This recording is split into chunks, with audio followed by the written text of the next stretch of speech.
Semuanya tewas dibunuh oleh iblis wanita itu. 紫杉姑娘好像不太懂行商之道。哦。 Keesokan harinya, Hanji dan rombongan Nonazi akhirnya tiba di kota Feng. Tapi Guleng merasa heran saat melihat keadaan kota Feng yang gak seperti biasanya. Para penduduk terlihat suram dan lesu, seperti tanpa semangat. Hanji yang merasakan begitu banyak aura iblis di kota itu, minta Guleng memperingatkan Nonazi untuk berhati-hati. Dia tertarik dengan para penduduk yang berkerumun di tempat terjadinya pembunuhan para prajurit yang terjadi tadi malam. Tapi tiba-tiba ada yang menyerangnya. Dan ternyata serangan itu bukan hanya mengincar Hanji, tapi juga kuda yang menarik kereta Nonazi, membuat kuda yang terkena serangan mengamuk.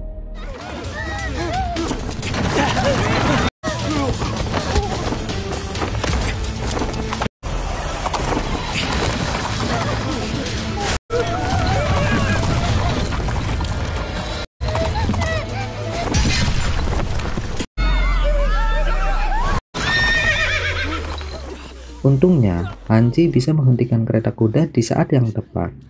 Akibatnya, para prajurit langsung mengepung dan berniat menangkap Hanji dan teman-temannya. Dengan alasan, mereka telah membuat kekacauan dan merusak tempat terjadinya pembunuhan yang sedang para prajurit selidiki. Walaupun Guleng berusaha menjelaskan dan minta maaf kepada para prajurit itu, semua terjadi karena kuda yang mengamuk. Tapi pemimpin prajurit itu nggak peduli dan memerintahkan anak buahnya untuk menangkap mereka. Tentu aja Hanji nggak mau ditangkap begitu aja.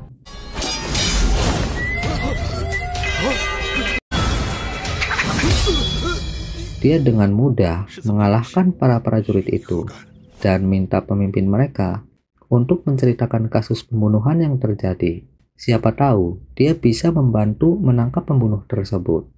Nonazi minta Hanji jangan bertindak gegabah. Setelah itu, dia mengeluarkan sebuah botol kecil untuk menghapus sihir hitam yang bisa menyembunyikan jejak iblis.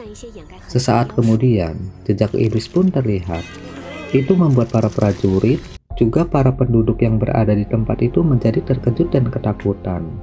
Setelah mengetahui adanya iblis, akhirnya pemimpin prajurit mau bercerita. Menurutnya, baru-baru ini, laki-laki yang kuat di dalam kota, satu demi satu, dibunuh dan menghilang. Raja kota juga udah meminta bantuan para ahli untuk menemukan si pelaku. Tapi sampai kini, belum membuahkan hasil. Bahkan para ahli itu juga satu demi satu dibunuh. Dan tadi malam, para penjaga yang berpatroli juga dibunuh secara brutal. Setelah mendengar cerita itu, Nonazi yang merasa nggak bersalah dengan dingin mengajak Hanji dan Guleng untuk segera pergi dari tempat itu dan fokus pada tugas.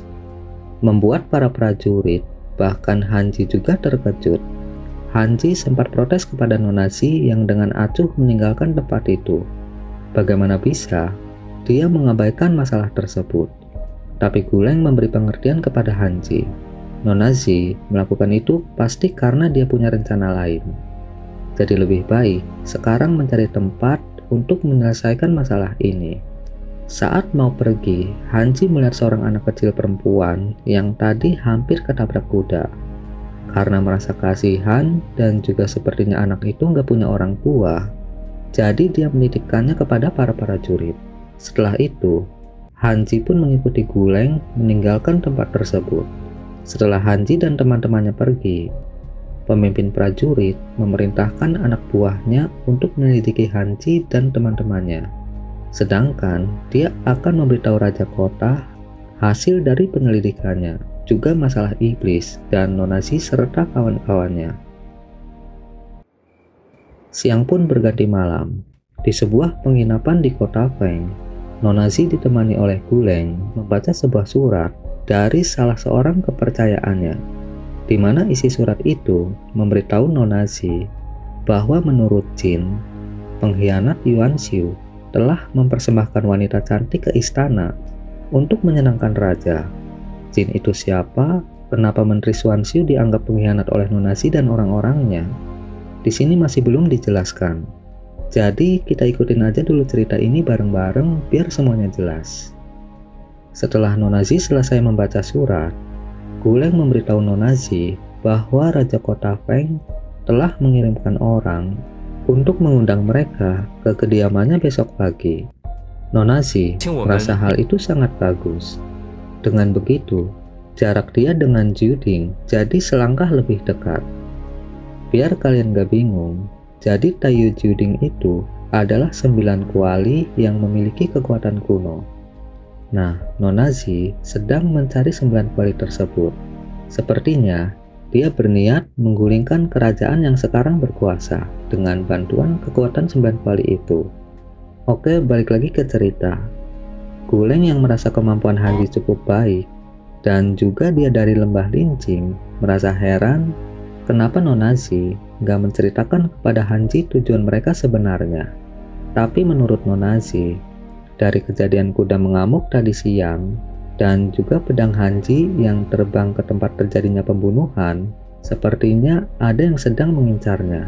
Walaupun itu masih dugaan, tapi tetap harus berhati-hati. Keesokan paginya, Nonazi, Hanji, dan Guleng memenuhi undangan Raja Kota. Mereka diantar oleh pemimpin prajurit yang kemarin mau menangkap mereka. Prajurit itu meminta maaf tentang kejadian kemarin. Nonazi minta prajurit itu nggak usah terlalu sungkan. Juga mengatakan hasil pengamatannya terhadap tempat kejadian pembunuhan kemarin. Dilihat dari air yang dingin dan para penduduk yang terlihat lesu, sepertinya air dalam kota telah tercemar. Mendengar itu, prajurit pun memuji kejelian Nonazi dan berkata, air kota memang telah tercemar. Orang-orang yang meminum air dari sumur terkena wabah dan meninggal. Hal itu terjadi sejak potongan mayat korban pembunuhan pertama ditemukan di dalam sumur. Cerita prajurit membuat Hanji jadi curiga tercemarnya sumber air dan pembunuhan-pembunuhan yang terjadi adalah perbuatan iblis yang sama. Akhirnya, mereka tiba di aula Raja Kota Feng. Prajurit pun mengenalkan Nonazi sebagai nona pebisnis kepada Raja Kota. Nonazi segera memberi hormat dan memperkenalkan dirinya kepada Raja Kota. Dia juga mengenalkan Guleng sebagai pelayannya dan Hanji sebagai Hanji. Membuat Hanji sedikit kaget. Raja Kota menyambut mereka dengan gembira dan berkata kalau dia telah mendengar kemampuan hebat Nonazi dan berharap Nonazi dapat membantu mengatasi wabah yang sedang melanda kota. Mendengar itu, Nonazi berkata, saya hanyalah pebisnis. Mungkin beberapa obat dari dagangan saya bisa membantu mengatasi wabah. Kemudian, Nonazi minta Raja Kota untuk menceritakan tentang wabah tersebut. Raja Kota pun mulai bercerita. Jadi setiap orang yang meminum air sumur akan dengan cepat mengalami penurunan berat badan dan meninggal hanya dalam waktu 1 hari. Dari cerita itu, Nonazi menyimpulkan kalau itu bukan wabah, tapi sepertinya racun. Karena kalau wabah, walaupun bisa menyebabkan kematian, tapi nggak secepat itu. Tiba-tiba, seorang wanita datang menyela obrolan. Raja Kota pun mengenalkan wanita itu kepada Nonazi dan yang lainnya sebagai istrinya. Nyonya Li berkata, bagaimanapun Nonazi adalah pedagang. Ingin menaikkan harga dagangannya itu wajar. Tapi mengatakan wabah adalah racun itu terlalu berlebihan. Nyonya Li minta Raja Kota jangan terlalu percaya kepada pendatang baru. Walaupun Raja Kota kurang setuju dengan sikap istrinya dan sedikit membela Nonazi, tapi Nyonya Li tetap nggak percaya cerita Nonazi.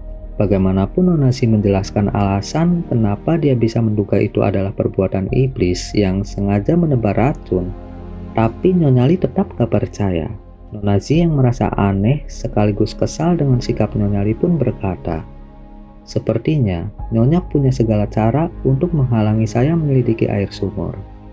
Apakah Nyonya takut saya akan menemukan pelaku sebenarnya?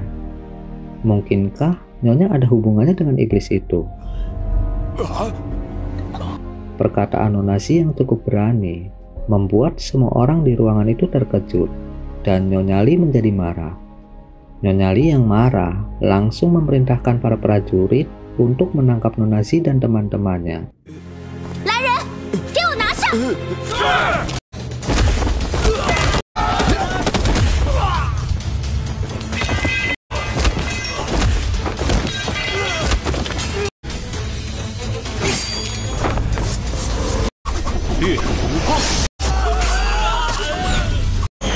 Tapi tentu aja, para prajurit itu bukanlah tandingan Hanji.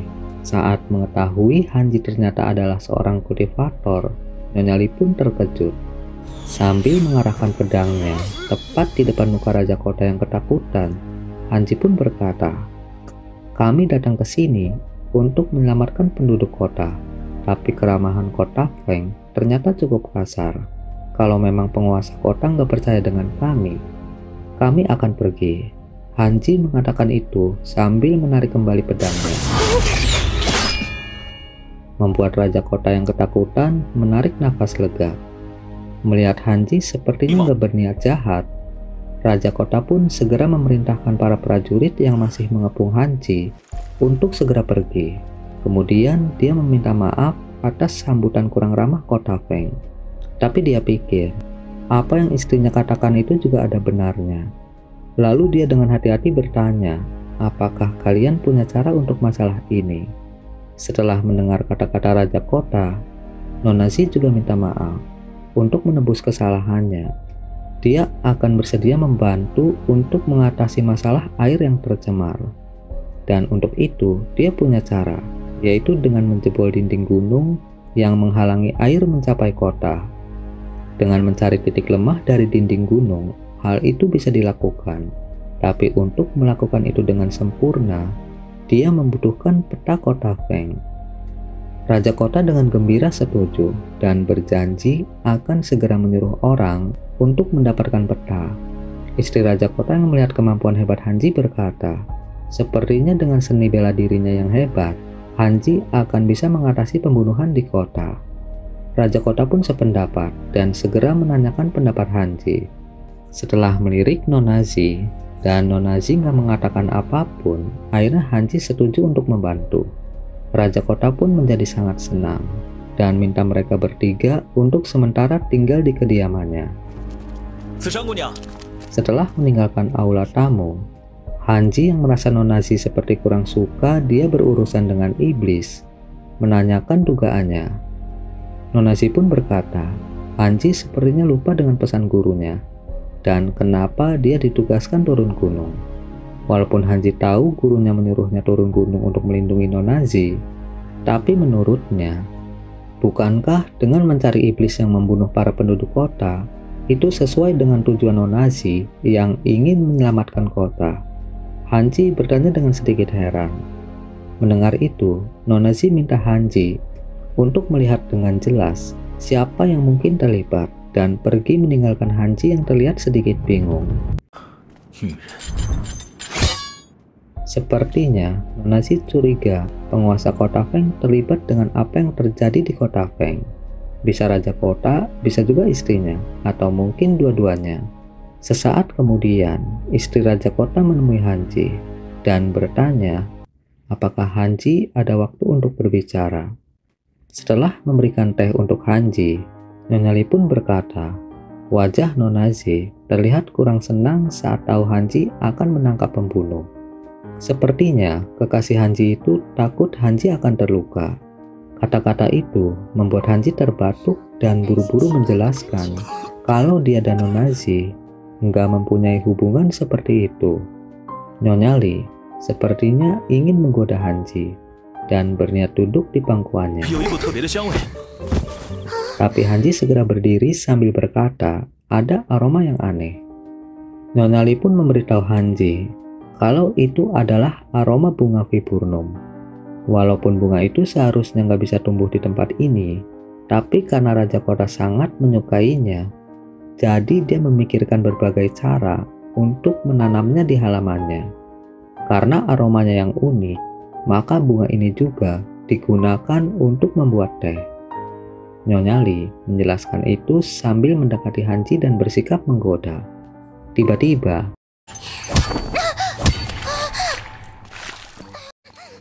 membuat Nyonya Li terkena tumpahan teh dan jadi kesal. Tapi dia tetap pura-pura tersenyum. Kemudian dengan nada menggoda, memuji kehebatan Hanji dan minta diajari beberapa jurus. Hanji dengan senang hati minta Nyonya Li untuk mengikutinya. Karena wanita pada umumnya lebih lemah dari pria, jadi kalau hanya untuk perlindungan diri, cukup dengan mempelajari beberapa gerakan menghindar. Setelah berkata begitu, Hanji pun minta Nyonya Li untuk memperhatikan gerakannya dan melemparkan beberapa batu kecil.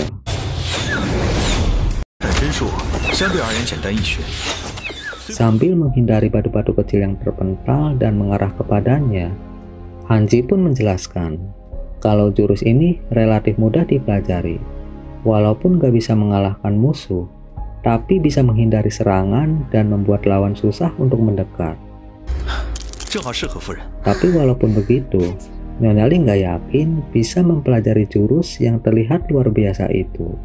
Hanji pun berkata, itu nggak terlalu sulit. Cukup ikuti aja gerakan kakinya. Nanti juga akan mahir, sambil mencontohkannya. Saat Hanji minta Nyonya Li untuk mengikuti gerakannya tadi, Nyonya Li yang melihat kesempatan bagus, berniat menyerang Hanji. Tapi Hanji sepertinya menyadari itu. Sebenarnya Nyonya Li sangat kesal. Dia tahu kalau Hanji sengaja menghindar dan berpura-pura bodoh. Tapi dia tetap bersikap manis di depan Hanji dan mengucapkan terima kasih atas pujian Hanji, juga jurus yang telah dia ajarkan. Karena dirasa nggak ada keperluan lagi dan hari juga mulai larut, akhirnya Hanji pun pamitan karena dia harus bersiap untuk menyelidiki pembunuhan di kota.